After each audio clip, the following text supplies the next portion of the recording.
Welcome everybody. Day 21 of the Democrat shutdown. It's now 3 weeks since the Democrats have decided to close the entire federal government.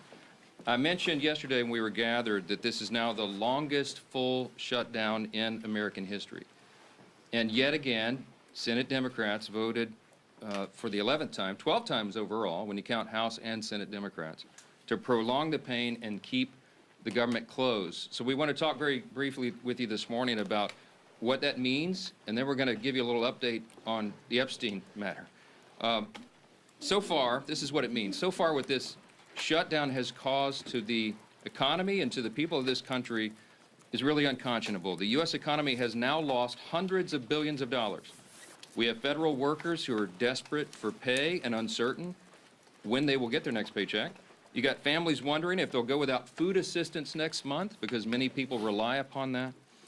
New federal loans and disaster aid have come to a complete halt, and the stewards of our nuclear defense stockpile are being sent home on furlough. Think of the implications of all this. All of it hurts the economy, it hurts our national security, and it hurts the American people, and the Democrats seem not to care. I was watching Republican Senate Majority Whip Barrasso this morning on an interview, and he said it, I think, very succinctly. He said the Democrats are practicing the politics of pain. I'm not sure I could say that any better. That's exactly what it is. And you think of what's happening right now. Think of what they have demanded in exchange as a ransom, the hostage they've taken to reopen the government. They're demanding taxpayer-funded health benefits be restored to illegal aliens. They're demanding that we spend billions of dollars overseas for ridiculous programs that the American people do not support. They want to claw back the $50 billion that we just got signed into law on July 4th to support our rural hospitals and all sorts of other crazy things. They're demanding taxpayer-funded health benefits for illegal aliens instead of agreeing to pay our men and women in uniform and provide vital health services and all the things that our most vulnerable Americans depend upon. It is unforgivable. And this is an indisputable fact. Everybody can see this, and everybody in this room knows what I'm about to say is true. Chuck Schumer and Hakeem Jeffries are terrified of their far left base in New York and around the country. So they have given in to their demands to shut down the government so that they themselves can get the left's approval and somehow salvage their political careers. That is the whole story in one sentence, okay? That's why Schumer said shamelessly that every day of the shutdown gets better for us. Who's the us? He's talking about he and Hakeem and the Democrats who are afraid of the far left base. So today I want to put a finer point on some of the very real consequences we're seeing and what they mean for Americans around the country. And I'll zoom in on some of these key Democrat states where the senators continue to dig their heels in and vote against opening the government. Yesterday from NBC News, here's the headline: air traffic control staffing issues cause flight delays across the country. The Secretary of Transportation said 53% of flight delays are now due to staffing issues, and usually that number is 5%. From Colorado, food banks face growing crises as shutdown impacts become a reality. That's the headline from Sky High News. What are Colorado's two Democrat senators doing? You've got Hickenlooper and Bennett. They have both now voted 11 times to keep the government closed. Virginia. Here's the headline yesterday, KSL. Virginia employees fear shutdown's impact on veterans' medical care. And meanwhile, their two Democrat senators, Tim Kaine and Mark Warner, have voted repeatedly to put their thumb in the eye of those veterans.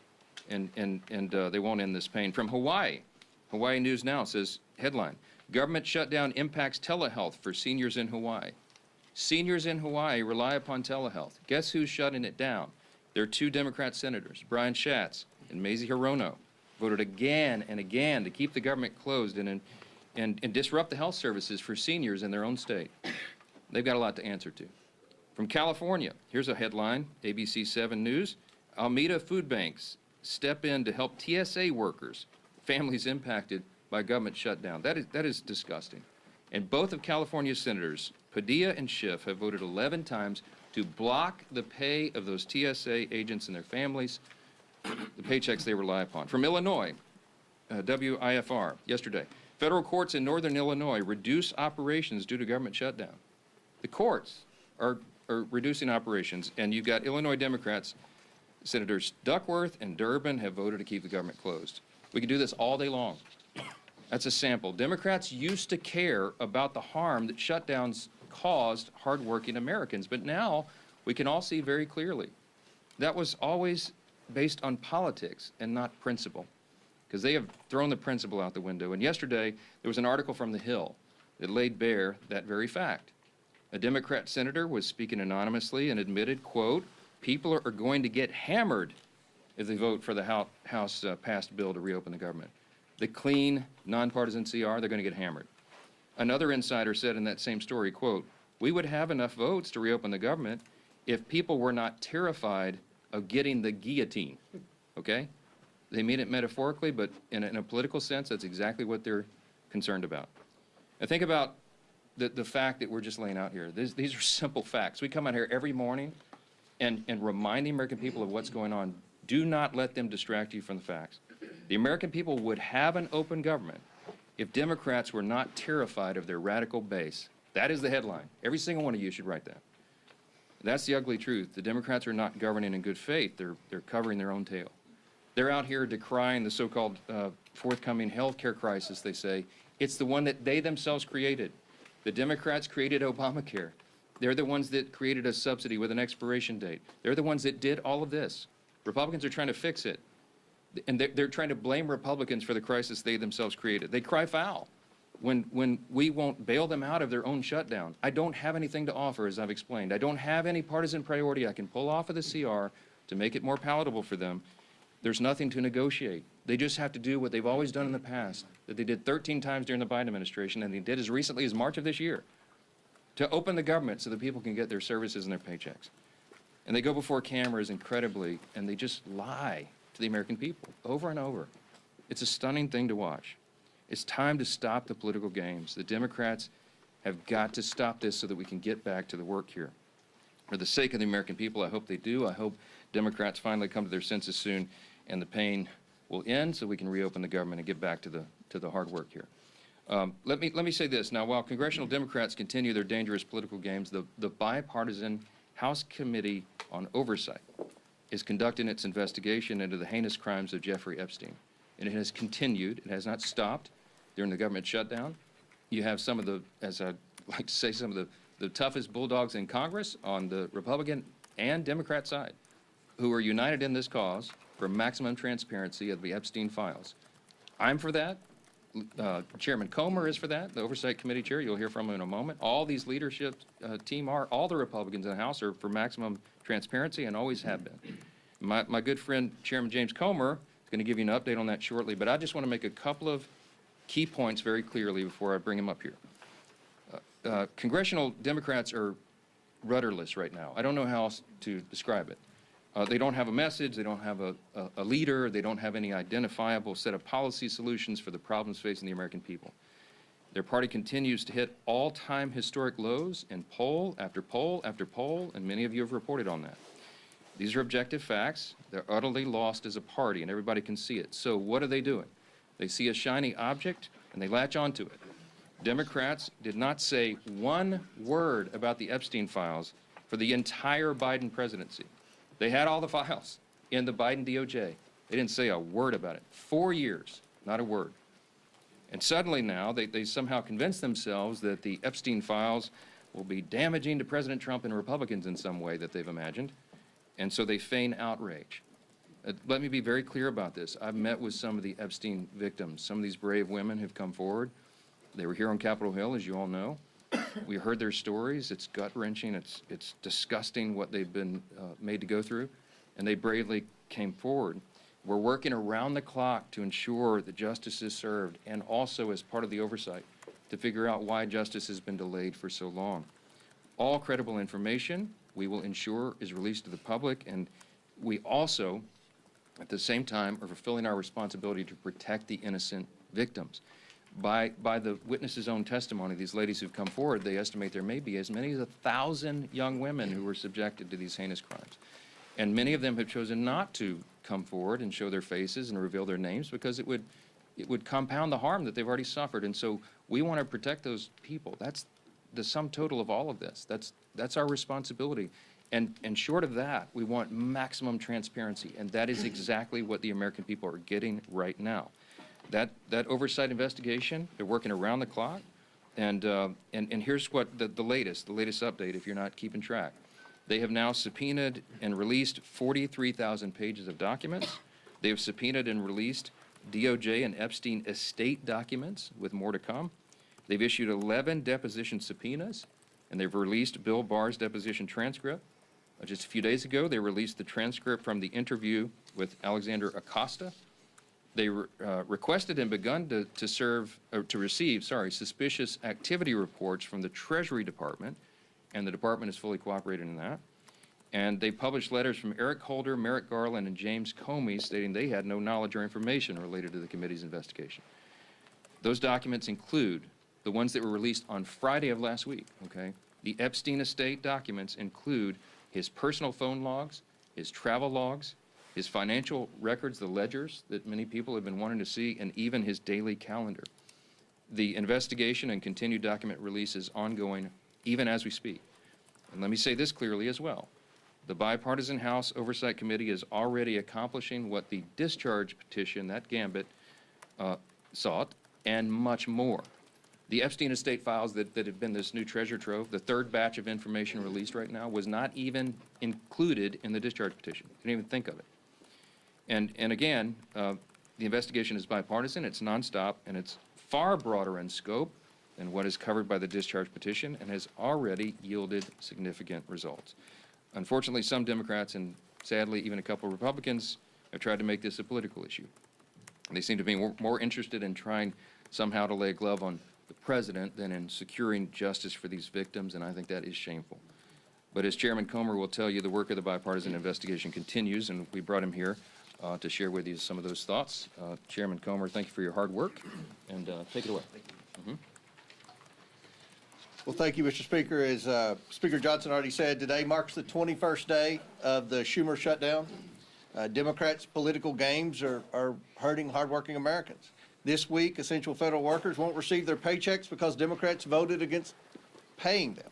That includes Border Patrol, CBP agents, TSA, FAA staff, DOD civilians, FEMA responders, and Capitol Police officers. The overwhelming majority of Americans oppose this Democrat shutdown.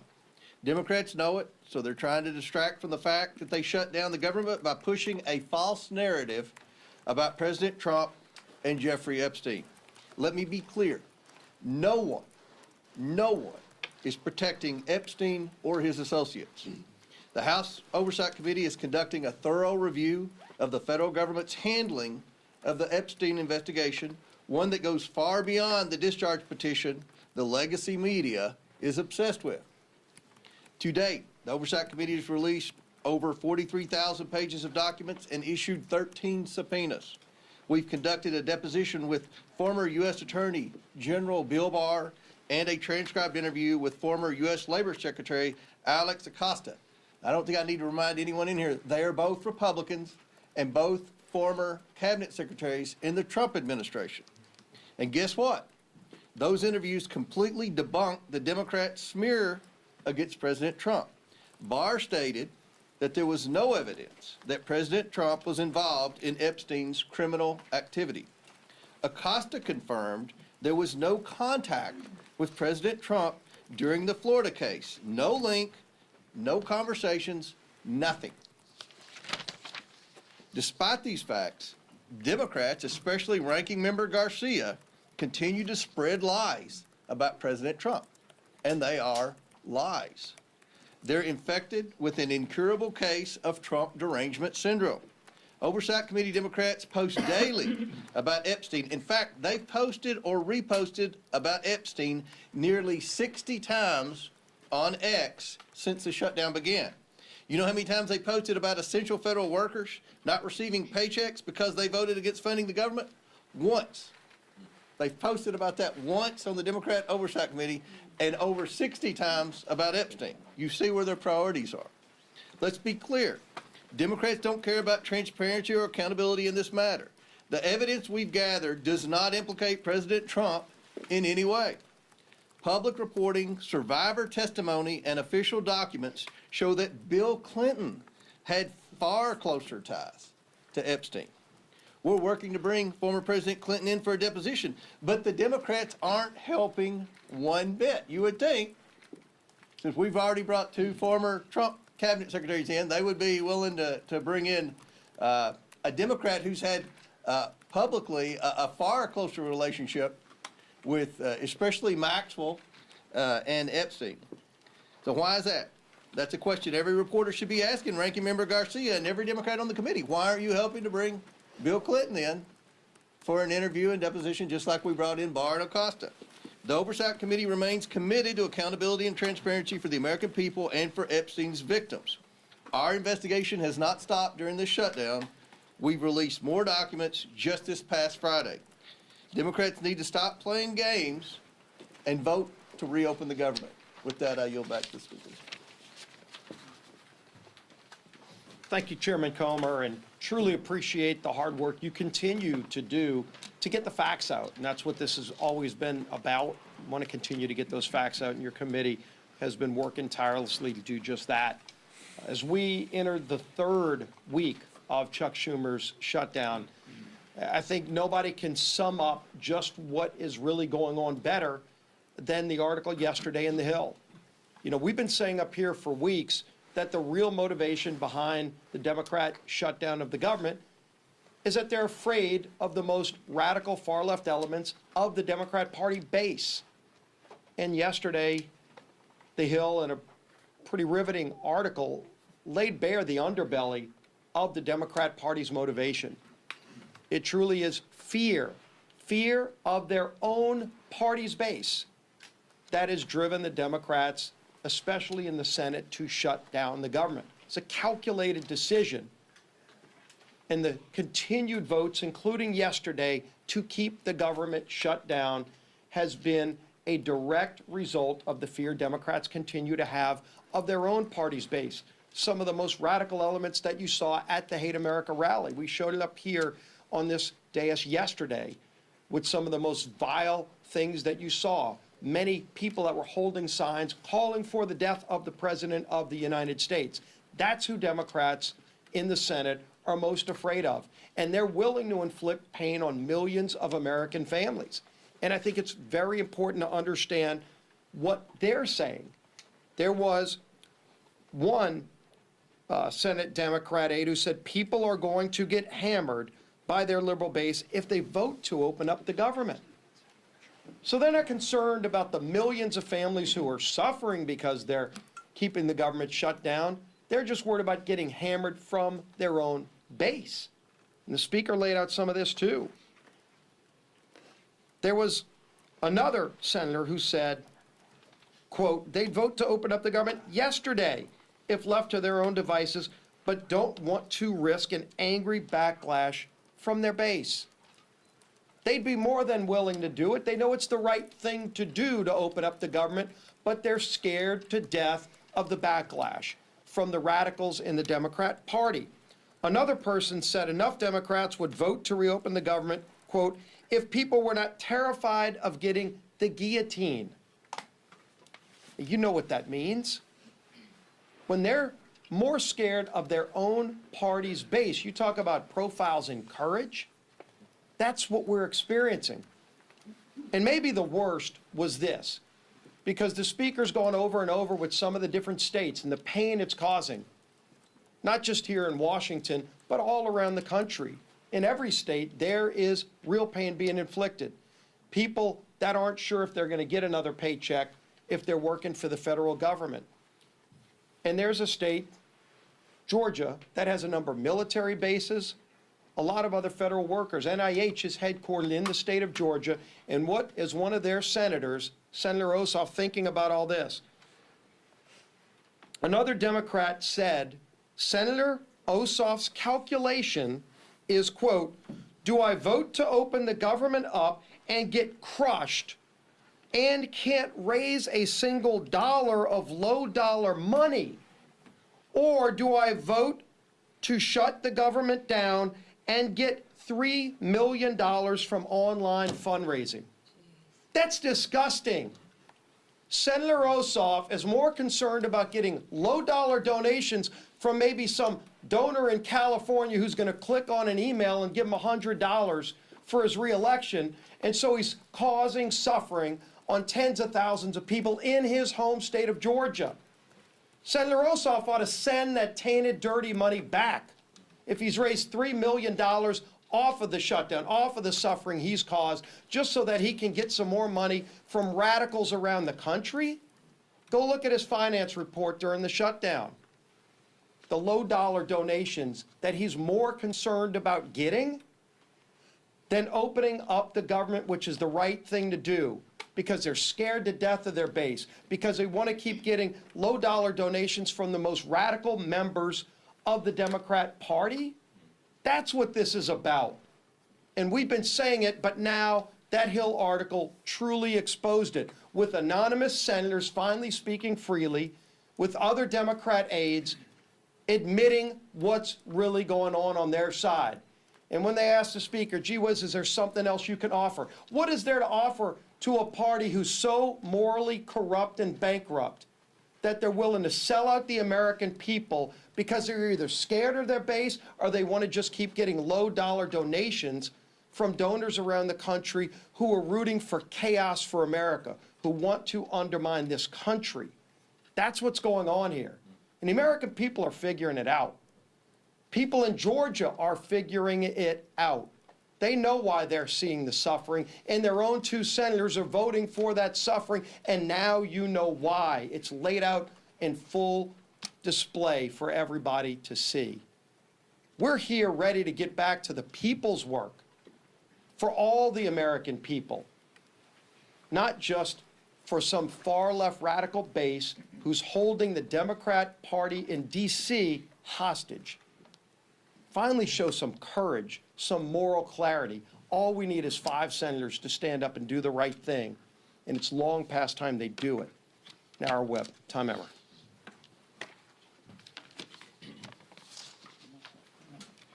Welcome to day 21 of the Democrats' shutdown, where Democrats have now voted 12 times against funding our government. Why is that? I'm going to read the same quotes from those anonymous Democrats. People are going to get hammered if they vote for the House-passed bill. A second person familiar with the political dynamics said centrist senators are fearful of breaking with leaders while party activists are planning the anti-Trump rallies. Another one, we would have enough votes to reopen the government if people were not terrified, as Steve and both Mike have pointed out, of getting the guillotine. Another Democrat strategist said the main driver is fundraising, which Steve just went over. Do I vote to open the government up and get crushed and can't raise a single dollar of low-dollar money? I mean, it's amazing, Steve. This is what it's all about. And this is what everybody in this room should be reporting every single day. They should be held accountable for this type of behavior, because it is having serious consequences all across the country. Real Americans are getting hurt while these political elites in the defunct Democrat Party are playing political games. Border Patrol agents are being forced to go without mission-critical funding. Low-income families, nutrition assistance benefits like SNAP and WIC are being jeopardized, all so these Democrats can appease their radical pro-terrorist wing. That is what they are. You saw it. And anybody who wants to push back, then they should disavow any connection to people who are calling for the death of any elected official, let alone the President of the United States, which they seem to be fine with, or this Attorney General candidate in Virginia. They won't even do that. This is a party without a message, without a leader, and without a future at this point. They are well on their way to being left on the ash heap of history. It's despicable, and it's downright wrong. We've got news for Chuck Schumer and the soon-to-be former leader of the Democrats in the House. Your Hate America rally is over. It's past time for you to stop thinking about yourselves and start thinking about the people that you were hired to serve. The American people are not and should not be pawns in your shutdown games, and they should not be forced to suffer just so you can play politics here in Washington, D.C. put an end to this madness, pass our clean CR, and let's reopen this government immediately. Our conference chair. Thank you. Well, good morning, everybody, and thank you, Mr. Comer, for being here. Again, don't let the facts get in the way of a good story, right? Our side, a lot of facts. The other side, more headlines than anything, right? Press the other side on the facts, because the facts speak for themselves, no different than Chairman Comer laid out with all the work that he's doing, and transparency, right? It's been 1 month since House Republicans passed a bill to keep your government open. And how did Democrats celebrate? Well, they partied with communists and socialists who hate America, right? While Democrats were marching with their radical mobs, Republicans were actually meeting with Americans, listening, helping, and working. Let me give you a few examples. Congressman Siscomani visited a food bank helping families with food insecurity. Congressman Rick Allen stood with veterans left in limbo by the Democrats' political games. And Congresswoman Nicole Malliotakis thanked U.S. Park police officers while they worked without pay. That's the contrast. Because as the leadership team behind me said, I'm sure those low dollar amounts that they're raising, they're probably giving those monies back to the food banks and those people, right? No, they're putting it in their pockets. Republicans are working to help constituents navigate the chaos Democrats created when they chose to shut down the government. And the government and a shutdown should never be used for more wasteful spending. Democrats are performing for their radical audience. We see it time and time again. One side shows up for the American people. The other side shows off for their social media. The bottom line is this: Democrats are not fighting for you. They're fighting for the most radical 1% of their base, and of course, that low-dollar fundraising number. They're also leveraging the shutdown to demand $1.5 trillion in wasteful spending, climate pet projects in foreign countries, and health care for illegals. But Republicans won't cave. We won't fund the waste, fraud, and the abuse that the Democrats so violently and vehemently advocate for. We won't hand your tax dollars to illegals. Those are your tax dollars. And we won't let radicals dictate America's future. So it's time for the Democrats to wrap up the photo shoots and end the who's more radical contest and vote to reopen the government. Let's get the government reopened for our troops. Let's get the government reopened for our families. And let's get the government reopened for the American people. Thank you. Questions? Far right, yes, sir. Yeah, a CR is only one way to fund the government, and some of your members are kind of uncomfortable with being out on recess for a month. So why not bring everybody back, work through the appropriations that you haven't passed yet, and sort of do an end run around Hakeem Jeffries? Yeah, so couple things. First of all, 99.5% of the House Republicans understand exactly what we're doing. They agree with it. We talk regularly. We'll have another conference call later today. They have been out doing very essential, very important work in their districts, and their constituents appreciate that. I mean, they've been everywhere because, as Chairwoman McClain said, they've got to help cover the bases for the crisis that's been created by the Democrats. Now, the calculus and the strategy on when I bring everybody back, people have said, are you going to change your strategy? And I've said to you all very plainly, in good faith, we don't have a political strategy here. I don't have a strategy. We're just trying to do the right thing. We did what has been customary here and passed a simple CR. Again, this is really important, and it should be a headline in your journals as well. This is the first time in history that any party has shut down the government over a clean CR. It's a clean CR. That's the whole thing. There's nothing much more we can do. With regard to appropriations, the House Appropriations Committee has done its work. They got all 12 of the bills through committee, bipartisan fashion, by the way. Got them through committee. Now we got 3 off the floor. Senate got 3 off the floor. They don't match exactly, so they're going to conference committee. The appropriators are working during this period when we're not here on the floor. They're working and coordinating amongst themselves across the aisle and across chambers to get the next batch of approps ready and teed up for House passage. As soon as we get back to regular legislative session, we look forward to doing that, and the clock is ticking. Remember this as well. The CR was set to November 21st. Was that a random date? No, that date was chosen by Republicans and Democrat appropriators, decided upon to allow for 7 additional weeks so they could finish the job that you just asked about. Right now, the great irony is the Democrats who say they want everything to be done, they are the ones that are eating up the clock. They're preventing that very thing from happening. So many of you have asked me in the hallway, is November 21st going to allow enough time? That's becoming a very dicey prospect right now because we need every single day.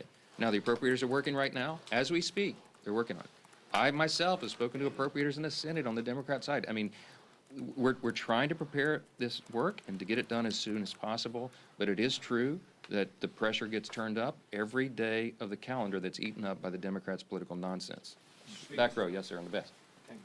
CBS News is out with reporting this morning that a part in January 6th rioter was charged and arrested this week with threatening to kill Hakeem Jeffries. Do you have any reaction to that? No, terrible. That's the first I've heard of that. I don't know anything about it. But anybody who threatens to kill any political official, we denounce it absolutely. They ought to have justice fall upon their head. All right? How about that? Yes, sir. Second row right here. Thank you, sir. The Senate has sort of had this will they, won't they relationship with a Russia sanctions bill that has overwhelming bipartisan support. Would you like to see the Senate have a more accelerated timeline? And if they pass it during the shutdown, would you bring the House back to vote on it? Well, I don't anticipate it'll be passed during the shutdown, but there is a big appetite among Republicans, House and Senate, I can tell you, for tough sanctions on Russia. The president, as you know, you can take him at his own word, he's lost his patience with Putin. He's not a good faith operator. Obviously, he's the aggressor in an unjust war, and it needs to end. The president's using every leverage point he has to bring that a resolution, bring an end to that war that's killed so many people and cost so much money, and it's just been a terrible thing. Everybody on the world stage, I talked to my colleagues, my counterparts, the speakers of the various parliaments of the other free countries, the G7 and others, and everybody's unified on this. Everybody wants this to end. President Trump's the only strong enough figure on the world stage who has a chance of doing that. And you know he's bent over backwards to make it happen. Now, what we need right now is we need good faith on the part of Russia and Ukraine, that they would come to the table to work on a diplomatic solution to bring this to an end. The president's trying to force that in every way he can. The Republicans in Congress are ready to provide support for that, and any leverage that we can, including sanctions, we're open to, and we'll see how that develops. For sure. Mr. Speaker, getting back to the threat to Hakeem Jeffries, this is one of a number of individuals that were pardoned as a result of January 6th who have been rearrested on various charges. Did President Trump make a mistake by just offering up a blanket pardon for every single person that was convicted as a result of January 6th? I don't know any of the details of this at all. I don't know who's been alleged to have been involved in this. I will say that anybody who threatens political violence against elected officials or anyone else should be have the full weight and measure of the Department of Justice on their head. I trust that will happen. I hope it will. We are intellectually consistent about that, obviously. I will tell you this. The violence on the left is far more prevalent than the violence on the right. Don't make me go through the list. You all know it. All of these the assassination culture that's been advanced now, this is the left in almost every case that is advancing this and not the right. So let's not make it a partisan issue. You don't want me to go there. We're just going to say anybody, any deranged individual, this has to stop. And the rhetoric that you saw on display on Saturday, we highlighted yesterday, it plays into this, okay? There are people that get triggered. There are deranged people in society when they hear elected officials participating in a rally that was paid for by Soros and sponsored by communists with signs and placards and mantras that were repeated that we should bring death to, fascist politicians. What they mean is they call every Republican a fascist now. They're calling for the death of elected officials. Please, enough of that. We got to stop it. Stop the rhetoric, stop all the nonsense, and But stop what the about violence. the blanket pardon, sir? Was that the blanket pardons? Was that Look, appropriate? I'm not going to address it because I'm not sure of the details of this, and I think we've said enough. You know where we stand, and every one of you should stand there the same way. We denounce violence from anybody, anytime. Those people should be arrested and tried. Mr. Thanks. Speaker, should the president have bipartisan negotiations to end the shutdown? Why isn't he involved?